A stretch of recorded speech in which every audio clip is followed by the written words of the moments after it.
প্রধানমন্ত্রীর আহ্বানে সাড়া দিয়ে খড়িবাড়িতে সর্বজনীন মন্দির পরিষ্কার। রাম মন্দির প্রতিষ্ঠার আগে সমস্ত মন্দির পরিষ্কার পরিচ্ছন্ন রাখার আহ্বান জানিয়েছেন প্রধানমন্ত্রী নরেন্দ্র মোদী।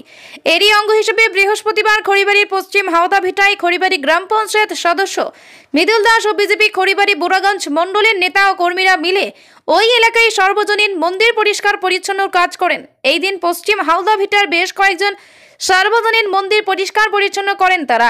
গ্রাম পঞ্চায়েত সদস্য মৃদুল দাস কি বলছে শুনুন। প্রধানমন্ত্রী মাননীয় নরেন্দ্র মোদীর ডাক দিয়েছিলেন যে যত আমাদের দেশের মধ্যে যত মন্দির তীর্থস্থান আছে সমস্ত জায়গায় 14 থেকে 21 জানুয়ারির মধ্যে পরিষ্কার পরিচ্ছন্ন করতে হবে। তার ডাকেই আমরা আজকে আমার সংসদীয় এলাকার মধ্যে যত মন্দির আছে সার্বজনীন মন্দির সব মন্দিরেই আমি পরিষ্কার করছি। আজ থেকে আমাদের এই অভিযান শুরু হলো। কয়টা মন্দির করলেন? 3টা মন্দির করা হয়েছে, এখনো চলছে কাজ, আমাদের আগামী দিনেও চলবে। আপনার নাম? আমার নাম শ্রীমতী মিতুল দাস, আমি খড়িবাড়ি পঞ্চায়েতের সদস্য 10 আমার সংসদ নাম্বার 10।